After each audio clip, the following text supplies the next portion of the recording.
In this story by Ruskin Bond, the narrator tells us about the effect his pet chameleon has on other people. Read on to find out what happens with this unique pet. This is the story of Henry, our pet chameleon.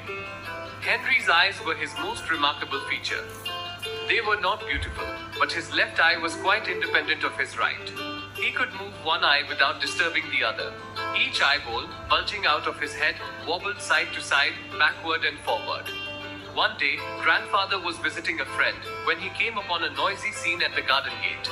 Men were shouting, hurling stones and brandishing sticks. The cause of the uproar was a chameleon that had been discovered sunning itself on a shrub. Grandfather was just in time to save the chameleon from certain death. He brought the little reptile home. That chameleon was Henry, and that was how he came to live with us. When I first visited Henry, he would treat me with great caution, sitting perfectly still on his perch with his back to me. For a long time, Henry trusted no one and responded to my friendliest gestures with grave suspicion. He would blow himself up to an enormous size as his lungs filled up with air, while his color changed from green to red. He would sit up on his hind legs, swaying from side to side, hoping to overawe me. Opening his mouth very wide, he would let out an angry hiss. Henry was a harmless fellow. If I put my finger in his mouth, even during his wildest moments, he would simply wait for me to take it out again. Henry was sometimes willing to take food from my hands. This he did very swiftly. His tongue performed like a boomerang and always came back to him with the food, usually an insect attached to it.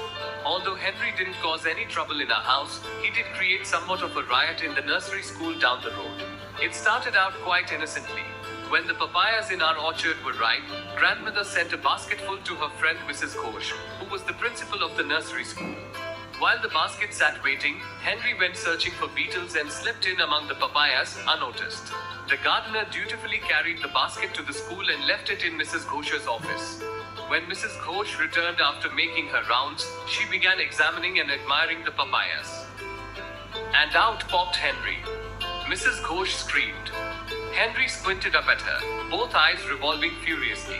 Mrs. Ghosh screamed again. Henry's color changed from green to yellow to red. His mouth opened as though he too would like to scream. An assistant teacher rushed in, took one look at the chameleon, and joined in the shrieking. Henry was terrified. He fled from the office, running down the corridor and into one of the classrooms. There he climbed up on a desk while children ran in all directions. Henry finally made his exit through a window and disappeared into the garden. Grandfather and I didn't think Henry would find his way back to us, because the school was 3 blocks away. But a few days later, I found him sunning himself on the garden wall. Although he looked none the worse for his adventure, he never went abroad again.